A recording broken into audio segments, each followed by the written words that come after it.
All right, Yeah. money makers. We have some shit to spill today. And this is honestly something that could have been a weekly crash, but we felt like it constituted a full-on conversation. And No, that this is a full is conversation topic. Absolutely. that is our gurus full of shit.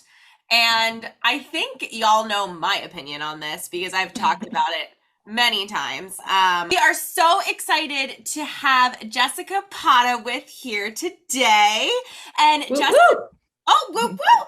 Jess is an Instagram manager, social media management agency owner, and educator for women who are looking to create financial independence and shatter social norms in the online space. Yes. So excited to have you here.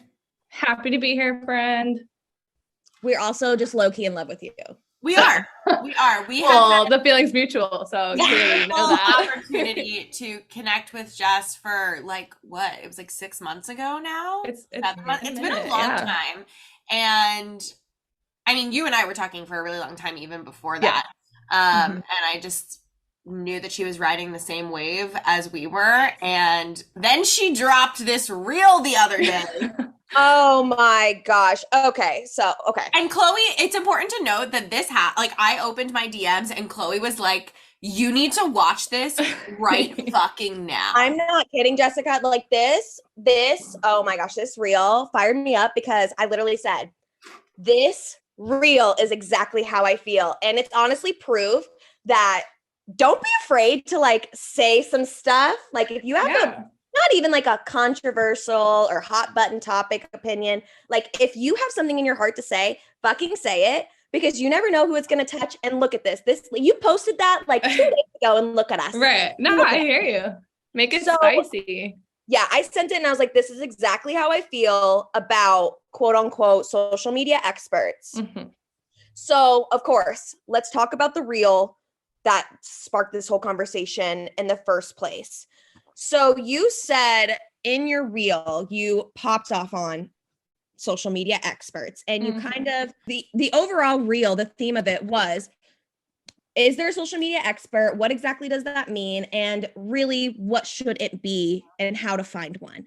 So I did a little Google search, of what a social or like what an expert is. So remind y'all, my brain thinks science. So if I think expert, I'm thinking like a professor, a scientist, like that's the traditional, view of an expert. And Google says it's, quote, a person who has a comprehensive and authoritative knowledge of a skill or an area. And it blows my mind how people think they can be quote unquote experts on social media. Right. So I'm gonna move the platform over to you, and I am excited to hear about just what was the thought behind this reel? What pushed you to say this, and where is it coming from? Yeah, I would honestly love to know what the exact trigger was. Like, did you, and we're not going to be bitches and drop names because we could, but we're not those kind of bitches. But like, if you need to like insinuate that you saw a reel from someone that triggered it, I would honestly be curious to hear because there have been some reels that have triggered that for me lately. So lay it down for us. What was the trigger point? Why did you choose to post this now? And what was the kind of response that you got as well? Yeah. So I'm working on a bunch of things right now. So, doing market research, doing, on my regular Instagram scroll, and it's just seeing all of the quote unquote experts posting that they claim something to be true.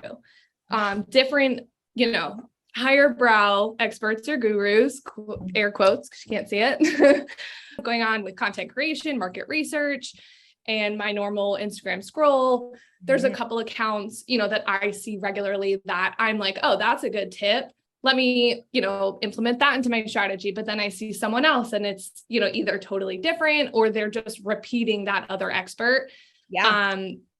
And it's very repetitive.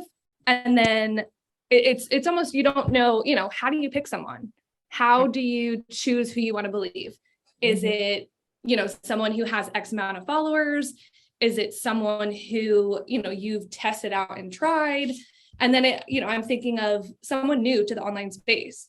And I'm thinking of how I'm putting myself in their shoes, because that's who I'm targeting at this point, is how do you decide who to believe? Where are you going to learn? Where are you going to get your information? Where are you going to get inspiration? So that's kind of, that's where I went off. I went off on a rant, and I'm just like, what though? Your rant was so well put together. Mine's usually like screaming and crying. So I will really commend you for the fact that it was succinct.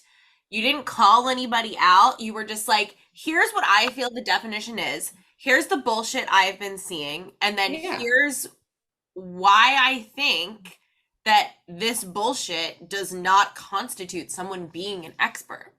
Right. And it's also the people, you're even doing competitor research, because you're looking at people who are either at a similar stage of business as you are, and then you're seeing them claim themselves an expert. And to me, that's how do you claim yourself or title yourself an expert when you don't even show your results? You don't have social proof.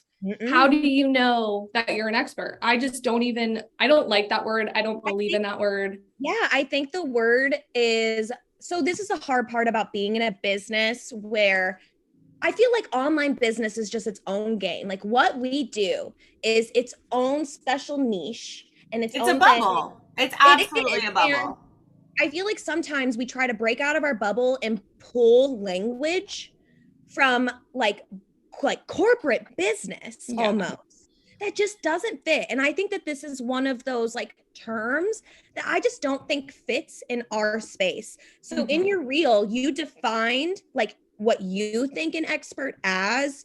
You defined an expert as someone who has a shit ton of knowledge in a specific area with proven results to back that knowledge. Time and time again. That's the key for me is, yes, you can get results one time. Say you have a viral reel, right? Viral for you. And then you're all of a sudden, I'm an expert at creating viral reels. No, you're not. Oh, if you my have results, God. You have to have them time and time again. You have to have them for clients. You have to have them for other people over and over. You can't just do one fucking thing and say, oh, I'm an expert at this. Literally, that's my whole thing. The people I found this so fascinating.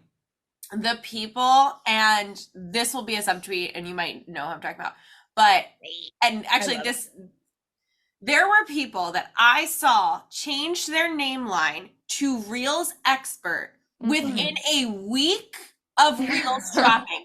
Ma'am, a year later, we still did not have Reels Insights. Okay, a year and a half late, well, actually not even a year and a half. So Reels dropped in July of 2021, I believe. Yeah. So you can't be an expert on Reels even now. And it's a cringy marketing tactic because it's just fucking cringy. People will just use that as a marketing tactic, and I hate it.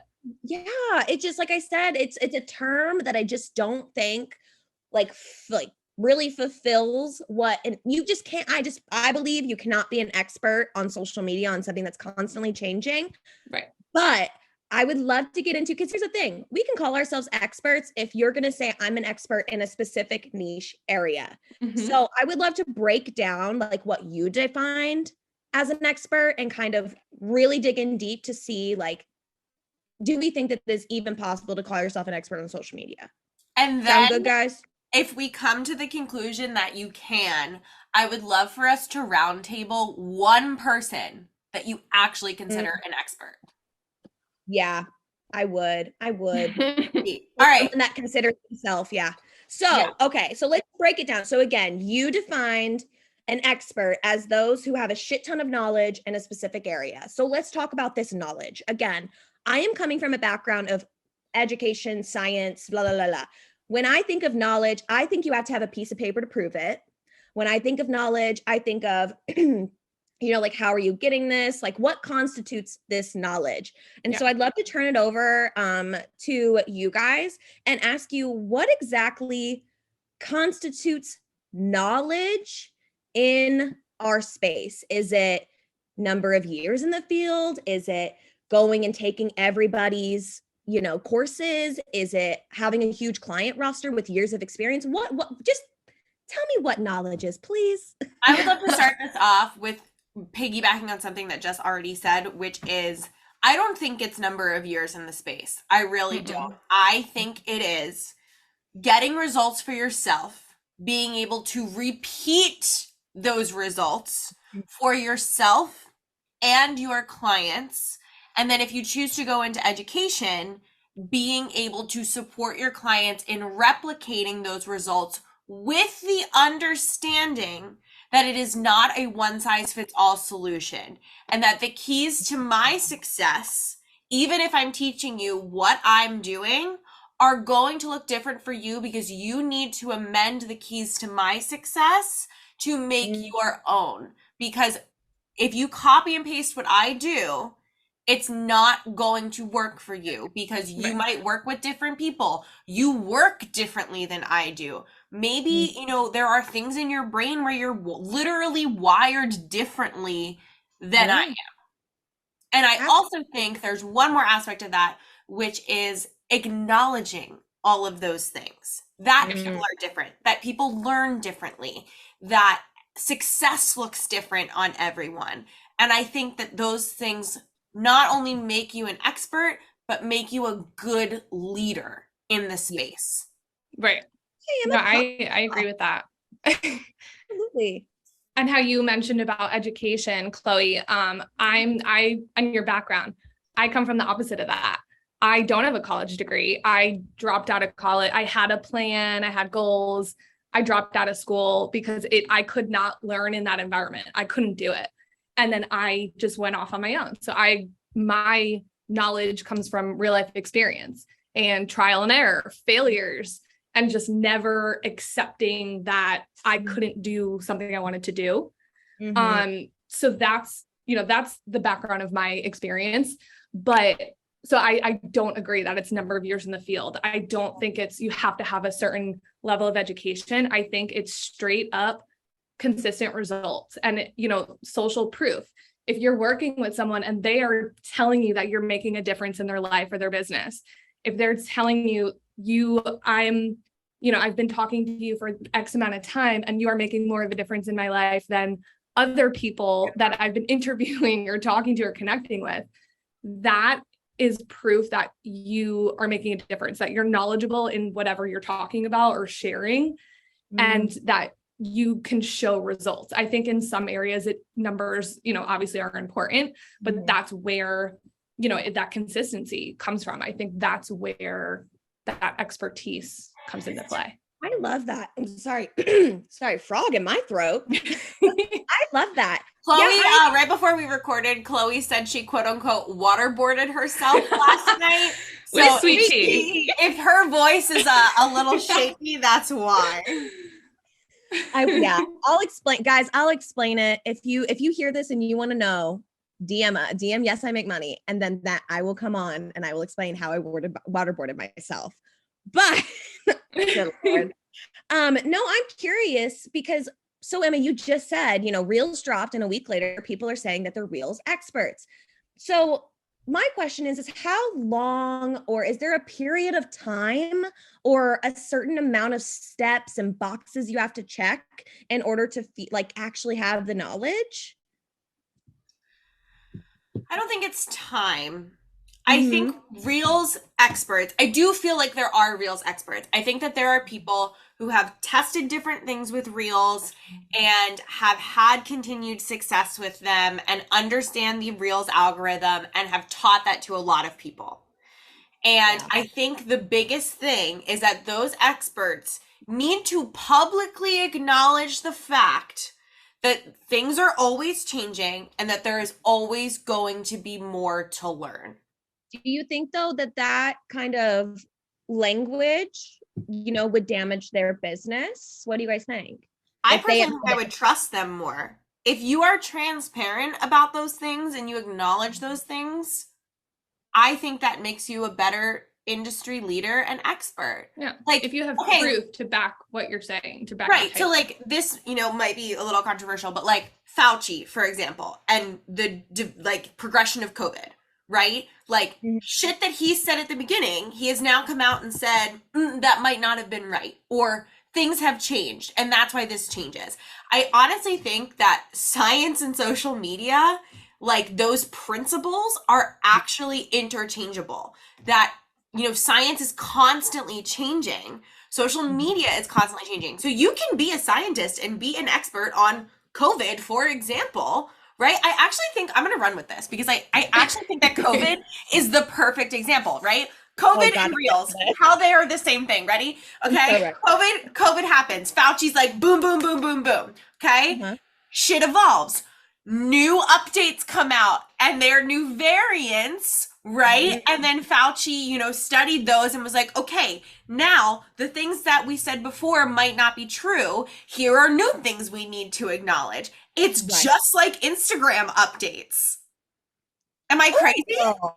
Am I crazy? Or does that make sense? No, it makes sense. It makes sense to me because, again, like I said, I don't view that you can be a social media expert because it is constantly changing. But I think you're starting to change my mind a little bit, Emma. I'm starting to backtrack on my Stark opinion because, because I made it about science and you understand you did. You wrote because, again, you're an expert in Chloe and you related it back to what my brain is. So, because I'm just so curious of what, like, how do you get this knowledge? How do you, and we'll start talking about results and proof, you know, that's a huge part of it too. But I think it's a lot of trial and error, a lot of, you know, figuring out what's working, and then being honest about what is and what's not. Do y'all have any last things on knowledge before we move on to what constitutes an actual result? Jess, I feel like I ranted. You what? I feel like I ranted, so I want to make sure that it was like that kind of like mind blown moment where it's like listening to you in your element, and it's just kind of like, woo, I'm done. I love it. That topic is closed. Like, we end there. The next part is going to be like, I'm just literally going to sit back and let y'all too, because y'all know results, y'all know numbers. And so I'm curious, what constitutes actual results? How do we get these results? How do you actually, like, I'm thinking, you know, science brain, like I would think, you know, I've got to do practice and do studies and stuff. So what are results? How do we get them, and how do we use them to show that we know what we're talking about? Yeah, I think results aligns with goals. So results in general for me is, I can't touch on that. It's goal driven. So if your goal is to get more signups for your workshop through, you know, your Instagram, then the results would have to be that you're getting more signups through your Instagram by doing X, Y, and Z. Yeah. So results for growing an account, you know, obviously followers, but if your goal is to grow your community and make connections, then that follower number isn't as important. So that goal is different. And so the results will be different. So I think the results it has to be specific to the goal. You know, results in general is, everyone defines it differently, but you know, if your goal is to just get X amount of followers, if your results align with that, okay, you did it. So my question for you is, how do you feel, or what way do you think is the best way to convey to your audience that you have proven results? Do you prefer, I personally prefer social proof. I'm a big fan of screenshotting Slack, posting that shit, because I feel like it shows authenticity. It obviously, I can't alter that. Like, I didn't edit that. Right. You know, like testimonials, we personally like can't say our clients' names when we do testimonials, as just like a privacy thing and a respect thing. So someone told me once that like people might think that we're faking our testimonials because we can't put names on them. Yeah. So I would love to hear from you and for you what medium you felt has been the best to convey your own results.